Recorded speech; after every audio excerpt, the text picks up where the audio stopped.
furaha tele. Imana yaturinze. Mungu alituchunga.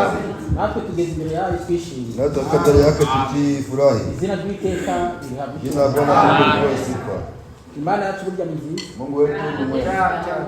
Amakuru meza kwa mushiki wacu n'umuryango we. Habari nzuri kwa dada na jamaa yake. Imana izamubera umushingizi. Mungu akumsimamizi kwake. Kandi tunageza na mahoro. Wanafika hapa salama. Tuzashima izina. Tutashukuru jina la Bwana Mungu. Naho rata umunsi siku ya leo reka ducunguze umwete. Acha tuangalie na wakati. Kuko hari ibintu byinshi imbere yacu. Kuna kazi nyingi mbele yetu. Reka rero tukoreshe dushoboye. Acha tufanye yote tunaweza. Dakika chache musubire macumbi yacu. Tugiye mu makao yetu. Tuzamuke dusome byanditse. Tusimame kwa kusoma maandiko. Mwene data araturinda. Ataangalia Waebrania igice cya mbere sura ya kwanza ngo murongo wa 9 gusa. Mstari wa 9 tu. Wahageze yabasha gusomera. Tusomea kama ndugu anafanya. Tunasoma Kristo. Noneho araturebera Yesaya. Ndio atasoma Yesaya igice 10. Yesaya sura ya 10 mstari 27. Ngo murongo umwe gusa. Ule mstari mmoja tu. Kuko wakunze gukiranuka ukanga ubugome nicyo gituma Imana niyo Mana yawe igusiga amavuta yo kwishima ikakurutisha bagenzi bawe. Amen. Ndi wagiza ku Yesaya. Nafika kitabu cha Yesaya igice 10 sura ya 10 mstari wa 27.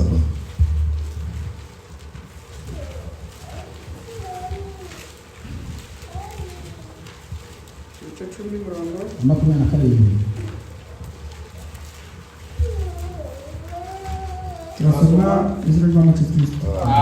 Uwo munsi umutwaro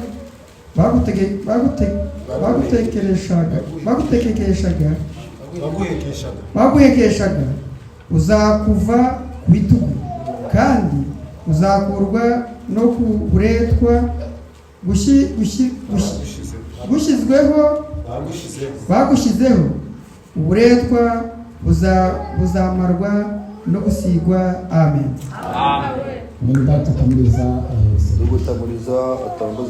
Uwiteka Mana ishobora byose, Uwiteka Mana nzima, turagushimira turaguhimbaje izina ryawe nyagucyubahiro. Dushimishwe nuko duhereje uyu mugoroba tukaba turi imbere yawe, turabigushimiye mu izina ry'Umwami Kristo. Aya magambo asemewe mu matwi yacu, Uwiteka ntacyo umwana w'umuntu yayavugaho, ariko ndagusabye kugira ngo umwuka wayandikishije abari huza uyasobanure mu izina ry'Umwami Kristo. Usige igikoresho cyawe Uwiteka ushyire mu kirere cy'umwuka, Uwiteka n'ugishyira mu mwuka nadushyire mu mwuka wo kumwakira mu izina ry'Umwami Kristo. Naho Satani y'ubwoko bwose ari yo gusinzira, ari ibitotsi, ari ibisanzwe, Uwiteka byose turabinesheje mu izina ry'Umwami Kristo. Mwami Imana Mana ishobora byose, ndagusabye kugira ngo utugenderere unyure mu magambo yawe, kubw'ijambo ryawe abaje barwaye bakire, kubw'ijambo ryawe abaje bafite ibibazo batabashubijwe nawe, kubw'ijambo ryawe Uwiteka ufite icyifuzo kuri wowe Mwami atahanezerewe kuba ashubijwe mu izina ry'Umwami Kristo. Bana natwe utugire neza, ubitubere itangiro kandi tubere iherezo, bigusagereze kubikoze mu izina ry'Umwami Kristo. Amen. Turaba twicaye. Tutakuwa tunaketi.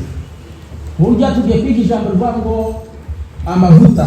Kumbe tunatajifunza neno la mafuta anaenda na kupakaliwa. Amavuta agenda nako. Mafuta anaenda na kupakaliwa. Amavuta ni ya ngombwa. Mafuta ni lazima. Amavuta atuma umuntu akomera. Mafuta naacha mtu anakuwa nguvu. Amavuta atuma wegera Imana. Mafuta naacha nakaribia Mungu. Amavuta ni ya ngombwa ku Mukristo. Mafuta ni lazima kwa Mkristo. Amavuta ni ya ngombwa ku mushiki wacu. Mafuta ni lazima kwa dada.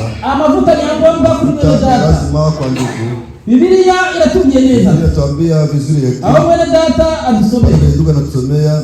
Kuko wakunze kugendana gukiranuka. Wakuu nipenda kuwa mwenye haki.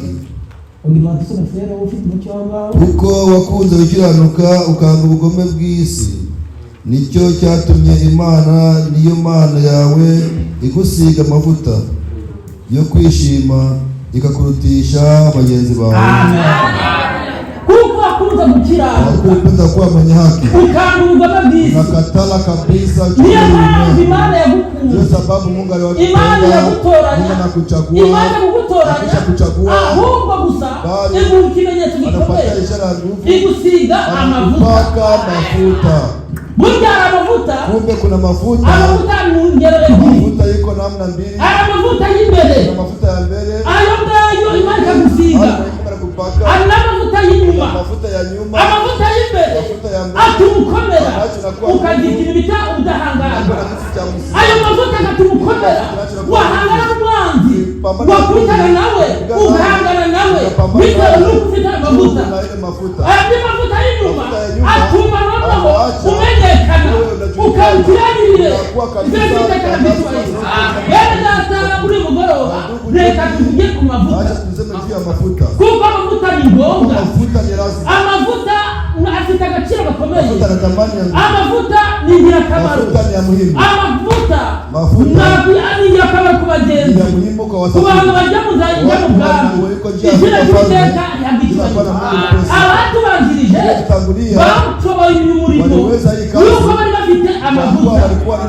Ayo mavuta ni ngombwa, niyo bimikishaga abandi. Ayo mavuta ntabwo wapfa kujya gutamba utazizwe ayo mavuta. Burya ni ngombwa kuba gusigwa ayo mavuta. Uwamaze gusigwa ayo mavuta mu maso ye harashya. Babwije ukuri, uwasizwe ayo mavuta ntabwo ni umunya, ahubwo aba afite ikintu. Nubwo yahura n'ingorane, ayo mavuta aragukomeza. Ayo mavuta atuma asigurana ihangana. Ayo mavuta atuma mwihangana. Ayo mavuta nubwo bagutuka, bitewe n'ayo mavuta ntacyo bagutwara. Ayo mavuta akohereza ibitinyiro, ibyo biteka bitwaye. Bene data babwire ngo uru rugendo ntabwo turi bushobore, ntabwo washobora udafite amavuta. Udafite amavuta urugendo rurakunanira. Uwahawe ayo mavuta nubwo inshuti zaba nyinshi, nubwo ingorane zaba nyinshi, arakomera. Imana yacu yamwitwaye. Babwije ukuri bene data, ufite amavuta akunda n'umwanzi we. Ufite amavuta umwanzi arakwanga, wowe ukarusha kumukunda. Izina ry'Uwiteka yabitwaye. Reka babwire ngo aya mavuta ni ya ngombwa. Hanyuma buri mpamvu turabugira munsi, birasaba amavuta. Imana yacu yabitwaye. N'izina ry'Umwami wacu Kristo. Burya rero iyo wakiranukiye Uwiteka Imana nawe iguhereza Mungu naye anapatia kupendelewa. Bitewe n'iki? Yuko ayo mavuta aba yamaze gusukwa. Ile mafuta wanakumwangia. Bene data bakundwa, wandugu wapendwa, Daudi yeye anasema vizuri eti nubwo naniyo ngiko ingawa ndapita ndani ya kivuli cha mauti sitaogopa kitu. Dusomere muri datambi kimbia. Zaburi 23 Zaburi 23 anza mstari wa 4 nasemaje? Murongo wa 4. Nasoma Amen. Ndetse kwa baba naho nanyura mu gikombe cy'igicucu cy'urupfu sinzatinya ikibi cyose kuko ndi kumwe nawe. Yego. Inshyimbo yawe n'inkoni yawe nibyo bimpumuriza cyane. Untunganiriza ameza amaso y'abanzi banjye. Yego. Unsiza amavuta umutwe igikombe cyanjye kiraseseka. Amen. Komeza soza. Nukuri kugirirwa neza n'imbabazi bizanyumaho iminsi yose nkiriho, nanjye nzaba mu nzu y'Uwiteka iteka. Amen. Uwo ni Dawidi. Ingorane nuko zari nyinshi, amatungwa arasema sizatinya ikibi cyose kuko ndi kumwe nawe. Inshyimbo yawe n'inkoni yawe nibyo bimpumuriza. Dawidi wabibonye yumva Imana yatumiye. Mungu wetu kabisa ni ya Dawidi aravuga ati reka natumwe wawe. Mungu wangu Abatangira avuga ati Uwiteka ni wo mwungeri wanjye sinzakena. Ajyanye cyangwa ntazatira ubuzima. Ajyanye bahari rw'amazi adasuma. Atuzina njye mu bugingo bwawe. Uwo mwami wambuka ukajya kuri ibyo udakora nta kindi bisaba iki? Bisaba amavuta. Imana akijagitwa. Mungu wetu apewe sifa. Bene data, wandugu, ayo mafuta ile mafuta udakapigire bugufi urebe. Acha tukimbie. Ntabwo wakorera umwami udafite ayo mavuta. Hawezi tumikia mfalme kama una ile mafuta. Bitewe n'amavuta Yohana yamenye afite ubutamu bararyaga ntacyo yarabuze ariko baragiye hehe abagiye mu butayu ariko bitewe n'amavuta yarafite ikidasanzwe yarafite uwakorera ayo mavuta ni ngombwa ayo mavuta uwayahawe arakomera ayo mavuta uwayahawe ntatinya ayo mavuta uwayahawe baguze ukuri nibaze bikomeye cyane reka urebe Eliya. Acha angalia Eliya ukurikiranye amateka Eliya ukifanya historia yake ntabwo ari uvuke bwe bwa Selesi ariko bigira ngo ni Eliya wa mbere w'igishuru ntabwo akumva senani ariko yarafite amavuta yemera ko kujya yambaye ubusa bigira ngo yagezaga igituza kibereye ariko muri we harimo amavuta yarafite imirite tekereza uwaguwe barebaga nk'umuntu utagira ubwenge ariko kuva amavuta arategeka ati wajuri we imvura nigwe abarategetse bikaba n'iki muri we harimo imbaraga arafite amavuta adasanzwe twese babwira ngo uwahabwe ayo mavuta arakomera uwo ni Eliya Eliya anaenda ariko ureko n'umutaki bisanzwe Elisa mubonye Elisa yari umuntu ukomeye mu karere wabuzwi yari umukire abonye Eliya amwitegereje niyita uko ameze arembere n'ibintu bidasanzwe abavuze ati utakurikira umugabo nawe uyafite Eliya nawe basize anacha guhabwa amavuta alishapewa mafuta ibyisi byose arabisiga ya ulimwengu vyote analiacha ntabwo ugagagira hakuna kukua wamaze guhabwa amavuta ahora yoroshe yeye anakuwa mwepesi wamaze guhabwa amavuta wanarukiraho ukagenda tembea mata na jendea uraza ukamuciraho unakuja kutembea nawe si wowe wewe ni adui waba hamwe guhabwa amavuta alipona mafuta aba yoroshe anakuwa mwepesi mwili wote natwe dinginga mushiki wanjye nasi namwe data kugira ngo agire amavuta usute akwendele mafuta imana yacu nabwo Mungu ikibazo wetu aposiba mwizina ry'amavuta katika jina la Yesu Kristo burya amavuta ni yako ile mafuta ni lazima ureba amavuta angalia mafuta Dawidi wonguwo Daudi ule yabaga ari umushumba yubereye mchungaji akiwa kule mu kibaya cy'Betelehemu kabisa mchanga wa Betlehemu ariko lakini kuko muri we hari ikidasanzwe nuko gafite ishyaka rikomeye Imana burya yaramutoranyije kuva kera uwo Dawidi abandi bakamufata nk'udasanzwe mu muryango we bakumva yuko ise mu bantu batoranywa ntabwo atekerezwaga ariko Imana itoranya ukwishaka anachagua vile anataka Imana yacu Imana itaramanura kutoka kutoranya kw'Imana kuchagua kwa Mungu ntabwo yatoranya ngo abize kuchagua watu ulijifunza wiko na Imana itoranya ngo kuza gutera yavuze ko bamwe n'abadokiteri yemwe nibo baba bari hano ariko Bibiliya itoranya ukwishaka anachagua vile anataka Bibiliya yahishe abanyabwenge bishyurwa abafunuliwa wa muri abo babona bayishyurwa nanjye ndimo nawe ndimo mujyane na dukora guteka nubwo mwisuzugura lakini mko nguvu babwiza ukuri hari amavuta mafuta ni lazima kufita amavuta mafuta sasa yawe n'umunyamubiri kutana mu nda wa kimwili ahitamurobanura anamchagua yavuze rimwe yumva karindwi bisabiki nayo mafuta Bibiliya yavuze neza ati umunyamuka arabanura ariko umunyamubiri we arabanura kuchagua wa kiroho ndabingize bene wasi wa Mungu watazama icyamba Imana kulipa Mungu anapatia kile mafuta Imana yacu ibamugisha Mungu wetu awabariki izina ry'umumacho katika jina la Yesu Kristo burya rero Bibiliya yatumye neza Biblia inatuambia vizuri eti turebe mu gitabo cha Samuel ya katika kitabu cha Samueli wa kwanza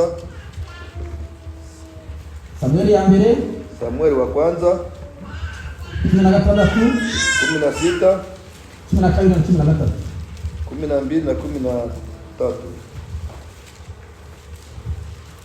kaangiza abasha gusomera Pafikiri soma turasoma izina rya Yesu Kristo. Nuko aramutumira amujyana mu nzu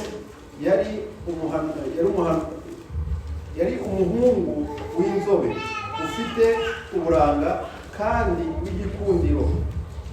Uwiteka aramuvuga ati, haguruka umusukeho amavuta, niwe uwo. Samweli aherako yenda ihembe ry'amavuta ayamusukiraho imbere y'abakuru be. Uhereye ubwo umwuka w'Uwiteka akajya aza kuri Dawidi cyane.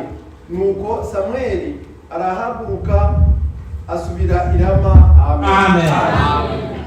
Uwo ni Samweli. yari yazungurutse bose, walikuwa nazunguka wote, abura ntumwe, anakosa hata mmoja. ariko abwiye Isaya, Lakini anambia Isaya, bana bawe watoto wako nta wundi wabusika, hakuna mwingine anayebaki.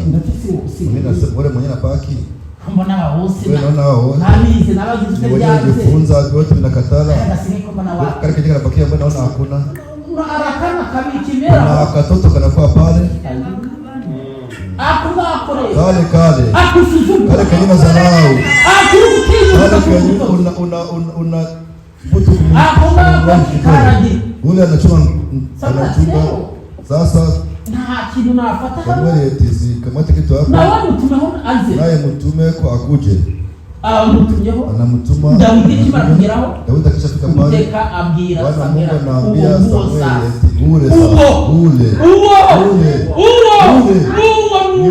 usuke amavuta mana kiziza cyane benda ka bashiki banje biturije amavuta mabije kuri amavuta ni lazima. Leka pigana imbere gato. Acha tuende mbele kidogo. Umuntu wamaze guhabwa amavuta. Acha pewa ile mafuta. Abakomeye. Anakuwa nguvu. Ufite amavuta. Ntabwo agira parapara. Hakuna kija kwenda. Ahubwo muri we. Afite ibitero. Abakomeye. Afite wowe uyirigiye. Kuna tumania. Isana gato. Angalia kidogo. Umwana w'uruhinja. Mtoto kabisa mdogo sana. Yiringira ababyeyi. Anatumania wa mama wake. Abayumva yuko ntacyo yababurana. Anasikia yeye alikosa kitu.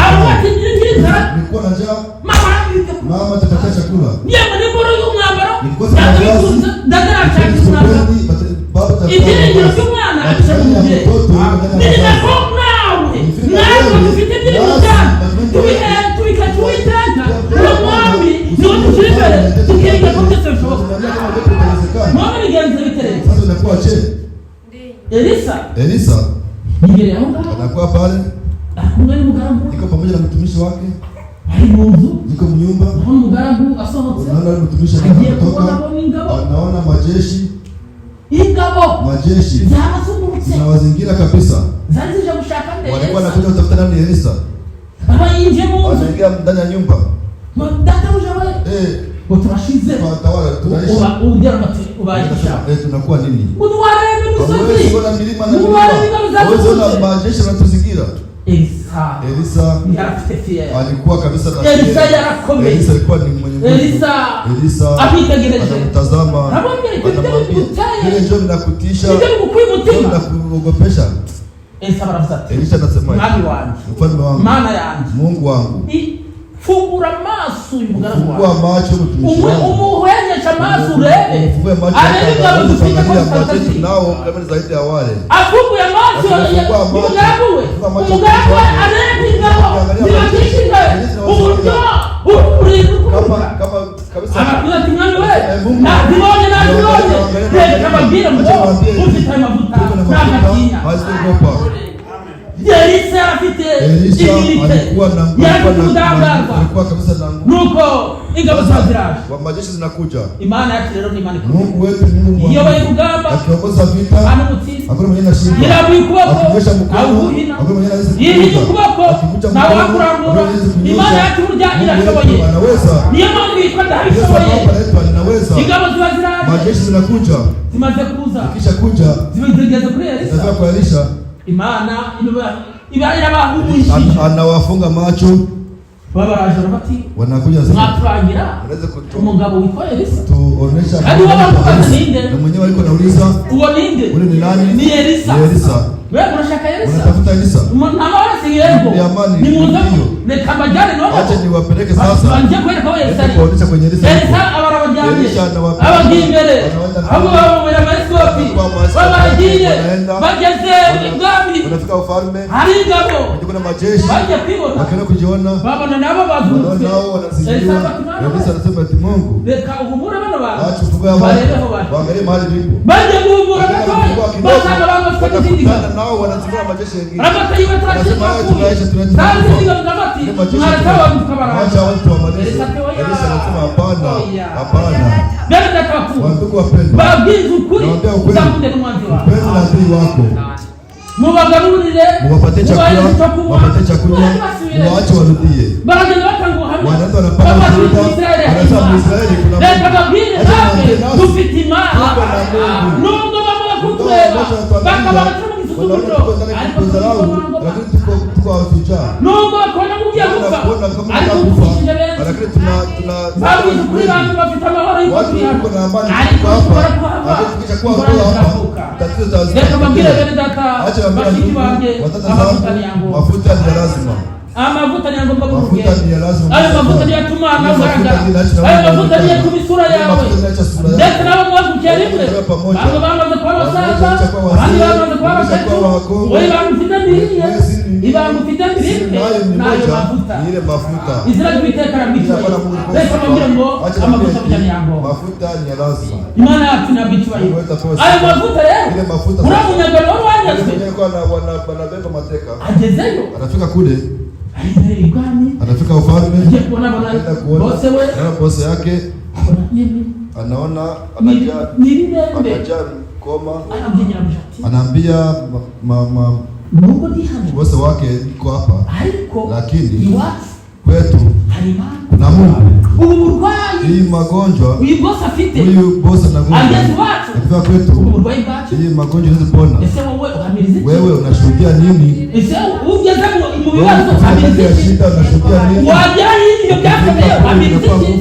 nubwo wanyagwa ubunyagano ese wahamiziki ariko sere mwiza yahagariye imana yakuwa kwetu kuna ibyo byose biva kuki natoka mafuta acha niambie mafuta ni lazima reka dusoze acha tumalizie turebere Zaburi 186 Zaburi 146 wageze adusomera ile pafika ndio soma 146 tugere ku murongo wa mbere 46 mstari wa kwanza ugeze hepfo ku wa gatatu mstari wa 3 Imana niyo buhungiro bwacu ni imbaraga zacu ni umufasha utabura kuboneka mu byago no mu makuba nicyo gituma tutazatinya naho isi yahinduka naho imisozi yakurwa hayo ikajya imuhengeri naho amazi yaho yahorera akibindura naho imisozi yatigiswa no kwihindura kwayo. Amen. Imana tunabyitwahiro Mungu mutakosi mwizina ry'umwami Kristo. Imana no buhungiro bwacu ndiye makimbilio yetu, ni imbaraga zacu, ni nguvu yetu, ni umufasha, ni msaidizi utabura kuboneka ili akose kupatikana yaba mu byago yaba mu makuba yaba mu ngorane. Reka babwire ngo ntugatinye yuko ufite umufasha, kuna msaidizi. Imana tunabyitwahiro. Mungu atapewa sifa. Imana no buhungiro bwacu ni imbaraga zacu, ni umufasha utabura kuboneka mu byago no mu makuba, nicyo gituma tutazatinya naho isi yahinduka. Bene data nubwo ikirere cyahinduka, niyo mpamvu tutazatinya, mpamvu tudatinya n'iki? Nuko dufite umufasha, nuko dufite umurengezi, nuko dufite udutabara. Izina ry'Uwiteka rirabyitwahiro. Bene data bakundwa, reka mbabwire ngo mafuta ni ya muhimu. Iyo ufite amavuta, ese watinya? Unaweza kuogopa nini? Ufite uwiringiye, yuko na mimi natumalia, ufite umufasha, yuko na msaidizi, ufite ubutabazi, ufite kurengera. Izina ry'Uwiteka rirabyitwahiro. Dawidi we abibonye. Dawidi yakitazama anakosa giza nazo zikamata. Mu gitabo cha Zaburi cya 4 sura 4 ndugu Venuse tusomeye ibice 4 sura 4 uhere ku murongo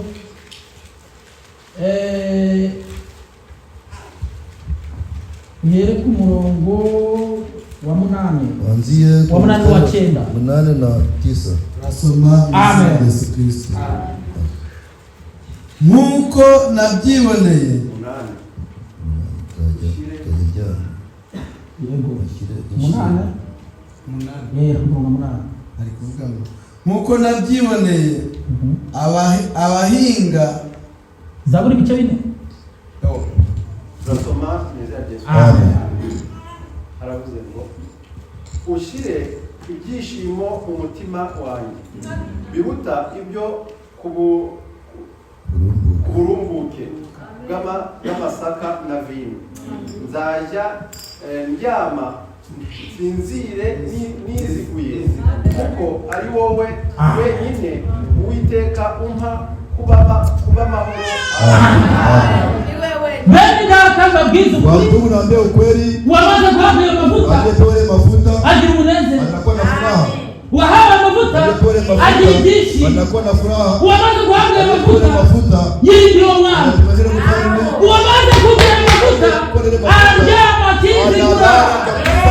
Kuko yindi mwana wewe. Wamaze kuhabwa mafuta. Na burakari. Oya makimuri ahunga umutima we ahora mugishi. Imana tunabichwa. Obi usubira mu frere. Obi usomera honga. Ndia ndani mtukufu. Honga yavuze nguki. Unasema je? Unasubira Uko nini? Ushyire ibyishimo mu mutima wanjye. Amen. Biruta ibyo kuburumbuke bw'amasaka na vino. Nzajya ndyama sinzire niziguye. Kuko ari wowe wenyine Uwiteka umpa kuba amahoro. Iwe mahoro yawe. Acha niambie ukweli. Ibyishimo birahera. Furaha ina thamani. Ibyishimo. Furaha bituma inaacha na kwatungi kwashaka kukwamanya mubiri wawe kupiga mwili wako kuriramo ahabu ibyishimo agukiza ingorane ahabu ibyishimo agukundi urwayi ibyishimo byabuze ashobora kuza kanseri y'igifu agomba kuza uzarebe uzamara umunsi wose utaguraka na useme kwa na kisirani unazisikia ndani ya tumbo unaanza kula reka babwire ngo ibyishimo birahenze furaha ni ya thamani. Bene data bakuru wandugu wapenzi ni igiki cyandukanye ni nini naweza kuniachanisha na upendo wa Mungu? Bene data ni iki cyatubutishima ni acha ufurahi ni iki cyatubutishima ni acha ufurahi kufi tuwakubambiwe wakurelewa ni Yesu kari amahoro yawe kari ibyishimo byawe ni iki cyatubutishima acha wewe ufurahi uwo mahoro yawe urabatise neza niwo mfungurikira n'umwanya buri munsi ukamenya ibyanje buri munsi urandagira ukancunga aho buriye undagira uburyo n'ubukoso kukunyemo ikintu cy'ibyawe ibyo bihumuriza niwo mahoro yanjye niwo byishimo byawe ntabwo n'ikikwisi izina ryawe kandi cyubahiro mwana wanjye rero ubu uri amahoro yawe kwa amani yako n'ibyishimo byawe reka ndyamemo acha nilale acha nilale reka ndyame nizigure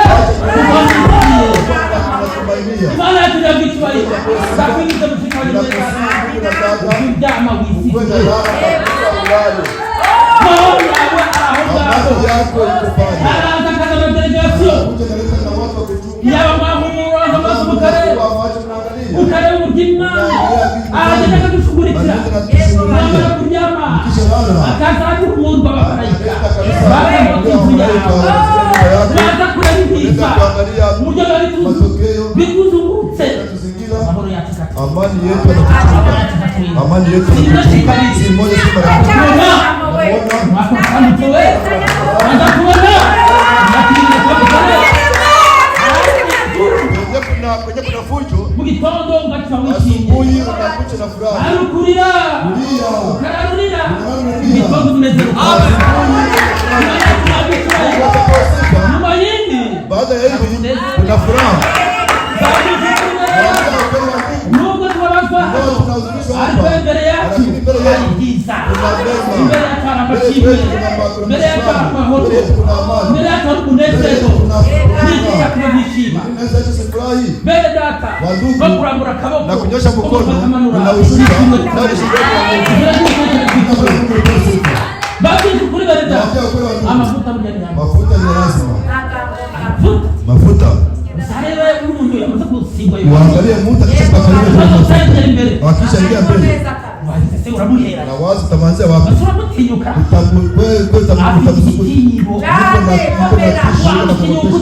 unaweza unaweza kaanza kwa hapana uko muri wari mikiki afite idakuka afite imibite afite ana ushindi ila bwana Mungu kwa sifa kwa ndio sasa kabisa ndio sana maana tunamichwa Mungu atakusifa mbele data bakuru wa ndugu wapenzi Mungu wetu tunamshukuru kidogo kwa Biblia Biblia inasema eti ndani za ni yeye kabisa izaringaniza byari bijyabajyanye ile lenyewe bilishindikana kuko mu gitabo cha Isaya kitabu cha Isaya katika tatu yumvishije uburyo badakutangira ndani ya jangwa mu kidaturwa ndani kwenye kuishi watu aho ngaho pale hamaje guturwa kulilisha kwamba ni mu butayu kidaturwa kwa ni jangwa nyawa watu wao hamaje guturwa lakini sasa kisha maishi atari gani yasema kwa sawa maana tunabishwa sawa Yesaya 40 tuko namaliza tuko tutamaliza mrongo wa gatatu frere wa Yesaya 40 mstari wa 3 kama napafika yera mrongo wa gatatu anze mstari wa 3 nimwumve ijwi ry'urangurura ngo nimutunganyirize Uwiteka inzira mu butayu mugororere Imana yacu inzira nyabagendwa mu kidaturwa igikombe cyose kizuzuzwa kandi umusozi wose n'agasozi bizaringanizwa n'ahagoramye hazagorororwa n'inzira zidaharuwe zizaharurwa. Bwana tunakuomba cha Mungu wetu mwenye nguvu sana hataringaniye kwenye kukue vizuri mbele data Biblia inavuga neza Mungu vinasema vizuri hataringaniza haringaniza atapanyosha si ndio gusa zile tu nuta mu mazi akaja gutemba nuta mu nyeri Imana ikakubera kabando Imana yakirakomeye makwije kuri uyirije gusa uyirije namo zakuganisha hapa andika nyuma hivi baada hivi na furaha nyuma hivi hari gishimo nyuma hivi hari gusubizwa nyuma hivi hari kugenderezwa nyuma hivi Imana tunzika bene databaku basore bari hano ingumeziri hano wacheze kwa hapa musogope mwiringire wabahamagaye wabahamagaye no kwizerwa iyo yabahamagaye niyo mpamvu rata abisi bose kubabona hakumbye kuno wanasema kumbe ni taifa naishi pekee maana tunaambiwa hiyo wamaze gusigwa mafuta niko tofauti na wamaze gusigwa hiyo mafuta aba afite ingendo zihari anakuwa na mwenendo tofauti wamaze gusigwa mafuta bibukire masemi yake kabisa ni kipekee wamaze gusigwa mafuta angira impamvu yo kwihana anakuwa na karama ya subira wamaze gusigwa mafuta acha mugufi anajinyenyekeza wamaze gusigwa mafuta anavumilia anakuwa na kuvumilia iyo mafuta ne ile mafuta zaza ibibazo bikaza iyo mana yawe ule Mungu wako uishi kwake Yobu sinamvugira Yobu amumwangalie uburyo yarakomeye vile alikuwa ni mwenye nguvu umugabo warakomeye mu burasirazuba mwenye nguvu ariko Yobu lakini Yobu mu byo byabayeho byose ingorane zose ziraza ariko nta kintu na kimwe yihagaze muri byose kuko arafite amavuta kugeza igihe n'umugore we abivuyemo ariko Yobu inshuti ze zose zabikundaga ziba ziramusize ariko niba akomeza kwihangana mwene data mushiki wanjye ndakwinginze muri mugoroba nawe usaba amavuta Imana iba amavuta kugira ngo uru rugendo turimo bidushobora kugeramo ahantu